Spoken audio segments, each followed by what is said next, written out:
But what do you want the relationship between Saudi Arabia and Israel to be? What do you want it to be like? Saudi Arabia want Israel announce that they accepting the Arab initiative.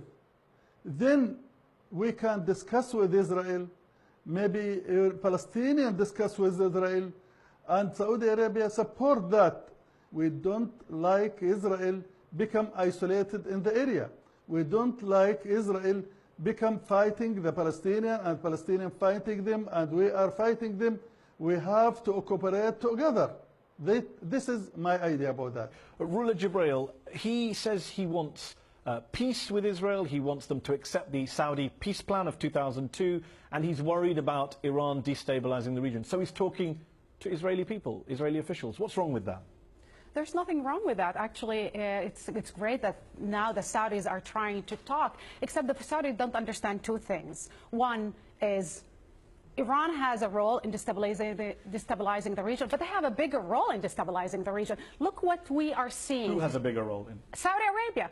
Look at their interference. They are financing terrorists and tyrant alike with one goal: to export their Wahhabi, exclusionary, puritanical sect of Islam. And everybody else has to be killed, whether they're Shia or Sunni moderates. Regarding the Palestinian issue, it's a smokescreen.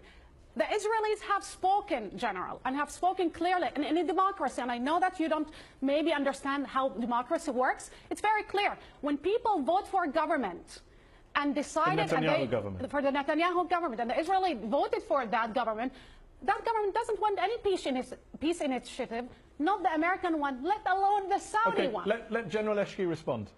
We in Saudi Arabia did not support the radicals. We are against the radicals. General Ashki, you have to explain to the people why ISIS in their capital Raqqa have Saudi textbooks, because you have more in common with ISIS than any other group in the area. Ruler, let me ask you a question. A recent poll showed that 52% of Saudis say they see Iran as the biggest threat to Saudi Arabia, and only 18% say they see Israel as a threat.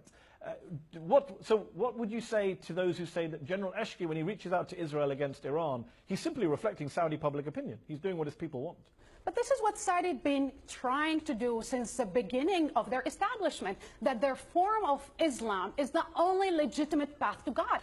And the polls are reflecting that kind of ideology and that kind of mentality. It's not far away from what ISIS is doing. Okay, let me bring the subject back to what we were discussing. Saudi Arabia has constantly said it's a champion of the Palestinians over the years. How do you think Palestinians feel when they hear you refer to Benjamin Netanyahu as a strong leader and a logical leader, you called him?